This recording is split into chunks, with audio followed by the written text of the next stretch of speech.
Good morning, boys and girls. Well, here we are, the last week of our walk and talk in the wilderness. Oh man, already? Yay, finally! What's next? Well, never mind the animals. We've come to the last chapter of Exodus, chapter 40. So in the first day, in the first month of the second year, the tabernacle was all set up. The building project was done. Moses was getting everything ready. He did exactly what God told him to do. He put the 10 commandments in the ark, cover it up, then he put the curtains down. He put the table out for the bread and another table out for the lampstand across from it. He set up the gold altar and burned fragrances. Then he went outside the tent and went into the courtyard, and there he set up the altar for the burnt offerings. He set up the bowl that was used from the priests to wash their hands and feet. Then he went around and set up all the curtains of the big tent. Then it was finished. Moses, step by step, was putting everything in place. For what? He wasn't hosting a birthday party. He was preparing to worship God. Every step of our obedience to God's word is a worship to him. It might sound like a list of chores or things to do, but Moses and the people, by this point, they know so well that God has been the one that saved them from Egypt, was always taking care of them, loving them as a father would love his children, and forgiving them when they've turned away from him, and even breaking the promise that they've had. God was worthy of their worship.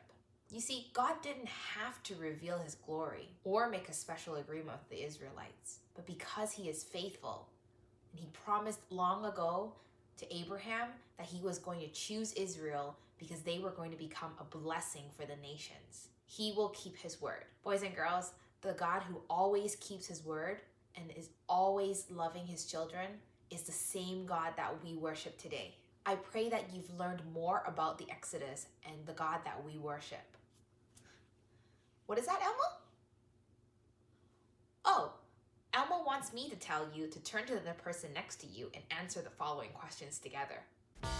Today we're going to play question time to see if you've remembered some of the things that we've talked about on the story of Exodus. Ready? Let's go. First question. In Exodus 13, God was leading his people through the wilderness. How did he help them see that he was with them? By sending an angel ahead of them? By a pillar of cloud and fire? Or by drawing a map for them?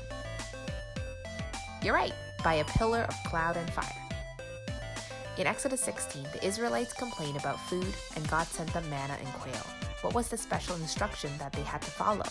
They are to gather manna every day for 6 days, but not the 7th. Or they are to gather only on the 7th day.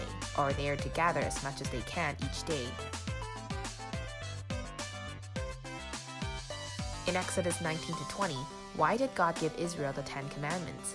So they can leave the wilderness when they have kept all 10 ways? So they can live as his people and bless other nations? Or so they can write a book? What was the 3 festivals that the Israelites celebrated? Unleavened bread, harvest, and tent, unleavened bread, summer and New Year, and unleavened bread in Christmas and Thanksgiving.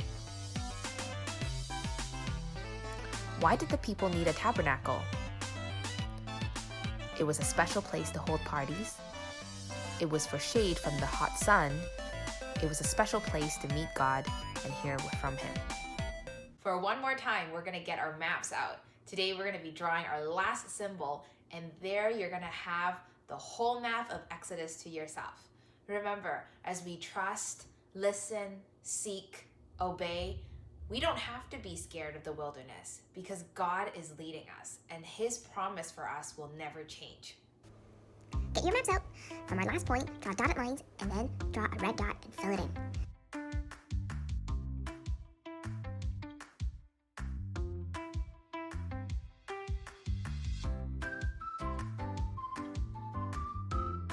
Today, we're going to be drawing a pillar of cloud and fire. You've done this before. So, on the left, we're going to do C's, half C's all the way to the bottom, and then on the right, half C's all the way to the bottom. Make sure you connect it.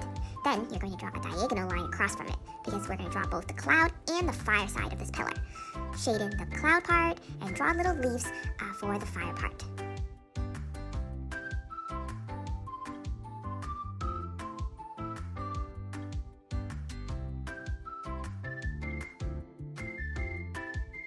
Then you're just going to draw a sun and the moon to represent the day and night.